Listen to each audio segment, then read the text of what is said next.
Mana hurmatli kuzatuvchilar, Lowell 704 traktorining yangi partiyasi yetib keldi. Bu traktorlarimiz o'tgan 2024-yilda juda ko'p sotildi. Bu kichik intensiv bog', uzumzor, tokzor, hozir yangicha qilinayotgan vodiycha bog'larga juda mos keladi. 70 ot kuchi, 4 ta balon tortadi. Eskilarida, ya'ni 2024-yilgi partiyalarda bosish ko'tarish silindrlari yo'q edi. Lowell kompaniyasiga yana bir respekt. Silindr ham qo'shibdi. Bu bosib ko'tarish vazifasini bajarib beradi.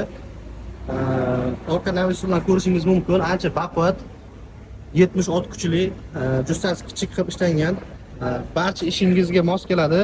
Press podvoshik ishlariga ham bemalol ishlatsangiz bo'ladi. Bunaqa ot kuchli, bunaqa mini traktor hozir narxini eshitsangiz qoyil qolasiz. Bunaqa narxi yo'q. Revers korobka, bilasiz, ko'p mini traktorlarda revers korobka mavjud emas, ya'ni qo'l avtomat korobka deb hisoblanadi bu. Va ko'rishingiz mumkin. Hozirgina tushdi.